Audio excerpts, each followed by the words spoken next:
Everything falls apart when you don't get enough sleep.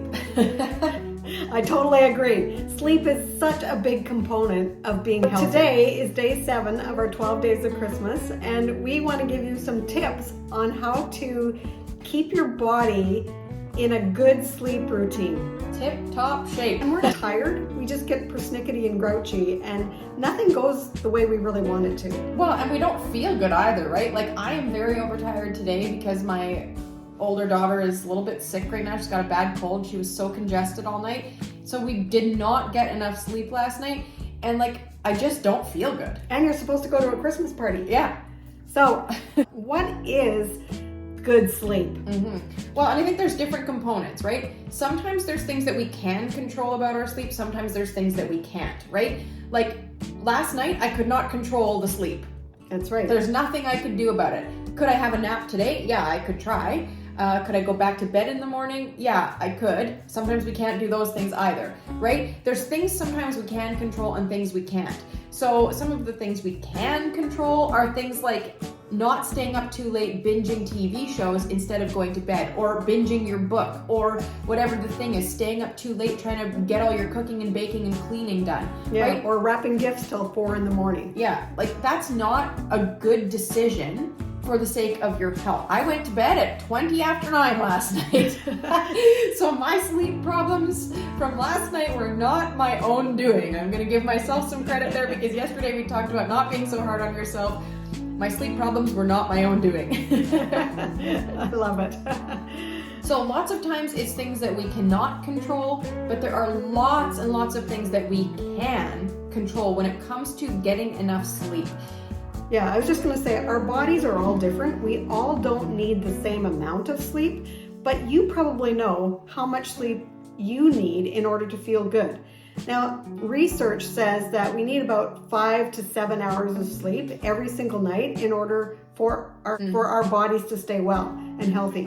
And so if you need 5 hours of sleep, make sure you get 5 hours of sleep. But if you find that you're getting grouchy and you need a nap every day because you're only having 5 hours of sleep, well, maybe you need more sleep time at night in a longer period of time. One of the things that we need to do is be consistent in the sleep that we're getting.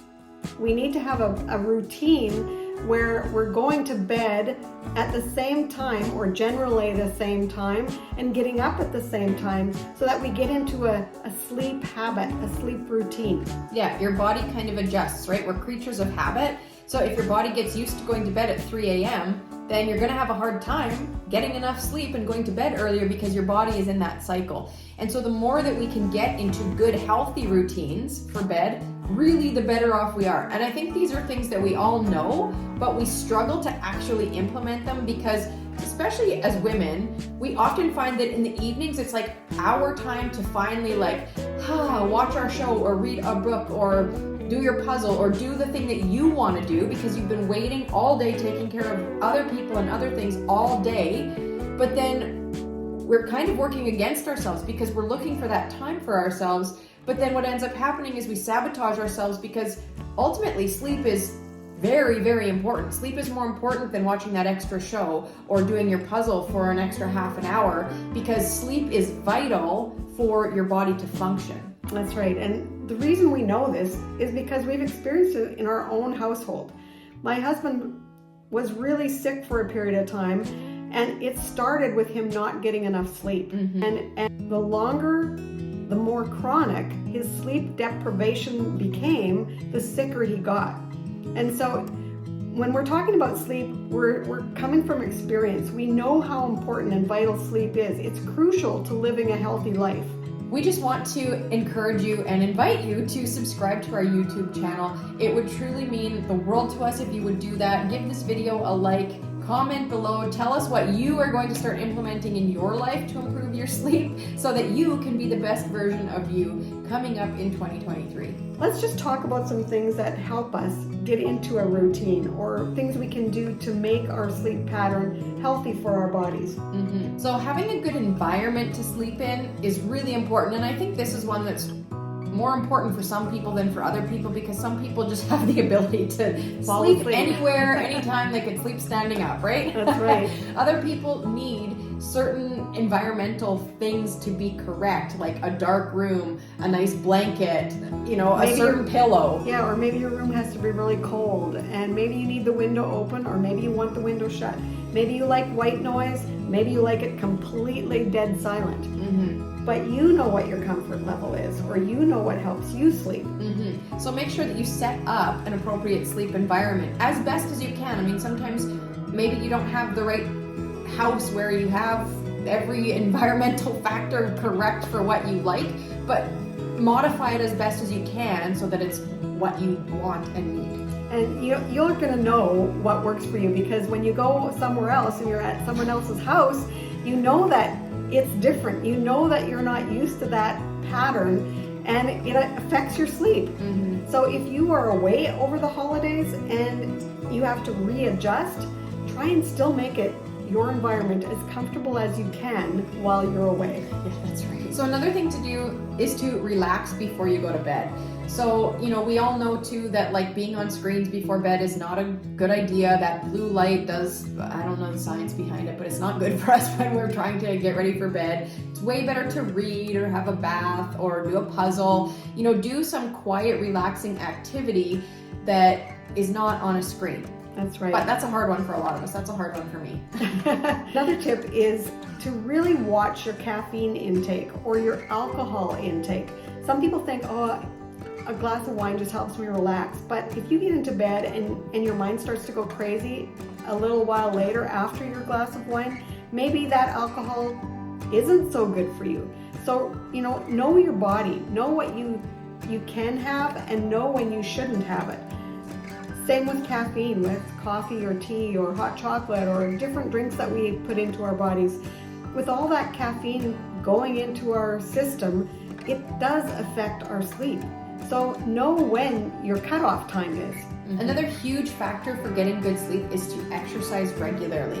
They say these days that sitting is like the new smoking, right? When our bodies are so sedentary, then we haven't burned any energy all day long, and then we go lay down and try and sleep, and our bodies are restless, needing some movement. And so we have to figure out how to get movement and exercise into our regular life. This doesn't mean you have to go to the gym. This can mean that you go for a walk around the block. This can mean that you get up and do some jumping jacks regularly within the hours of your working time. Maybe you can't do jumping jacks in the office, but figure out something that you can do where you're not just sitting all day long. That's right, because that is not good for your sleep. One last tip, if you struggle with your mind, as soon as you lay down in your bed, your mind goes to these dreadful thoughts that make you worry. Try getting a worry-free journal. It's a time where you actually write down the thoughts that are entering your mind and giving them to God, surrendering them to God. And when you actually write it down, you can think about, well, I don't need to worry about that. When you get your thoughts out of your head and written down on paper, you can let them go a lot easier. If you've never tried it, I encourage you to give it a try. So those are just a couple things that you can do to help your body get the right amount and the right quality of sleep that you need in order to function well. Because it's like we said earlier, really truly sleep is like at the pinnacle of our health, of our mental health, our physical health, our emotional, all of it, right? Like right. Sleep matters so much.